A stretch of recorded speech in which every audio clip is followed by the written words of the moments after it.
قل ارأیتم ان کان من عند اللہ وکفرتم بہ، اے نبی ان سے کہیے کہ ذرا غور کرو، سوچ لو، اگر ان کان من عند اللہ، جو چیز اللہ کی طرف سے آئی ہے یہ ہے واقعتاً اللہ کی طرف سے، وکفرتم بہ،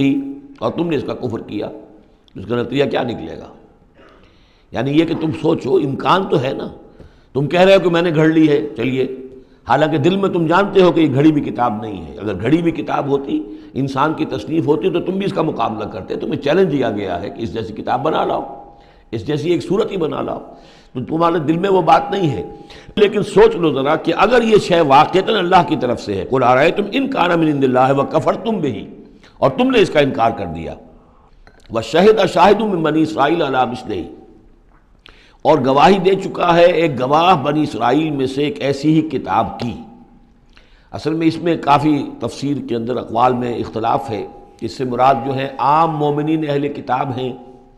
یا حضرت موسیٰ علیہ السلام، اس لیے کہ کتاب استثناء میں جو پیشن گوئی ہے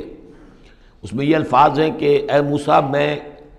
ان کے بھائیوں میں سے تیرے مثل ایک پیغمبر اٹھاؤں گا۔ کتاب استثناء کے 18ویں باب کی 18 اور 19ویں آیات ہیں یہ تورات کی، جو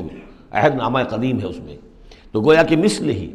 یعنی حضرت موسیٰ کی طرح کے محمد ہے، حضرت محمد کی طرح کے موسیٰ ہیں علیہ الصلوۃ والسلام،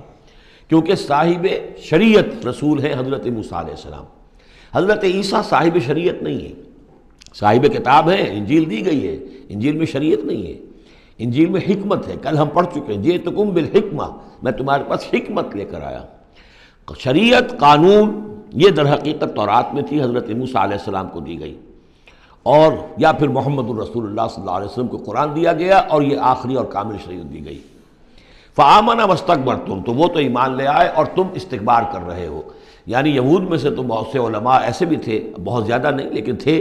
عبداللہ ابن سلام رضی اللہ تعالیٰ عنہ بہت اہم ان کے علماء میں سے تھے، وہ ایمان لائے ہیں، تو وہ تو ایمان لے آئے، فاستکبرتم، اور تم استکبار میں اور گھمنڈ میں پڑے ہوئے ہو۔ ان اللہ لا یہدی القوم الظالمین، اللہ ظالموں کو ہدایت نہیں دیتا۔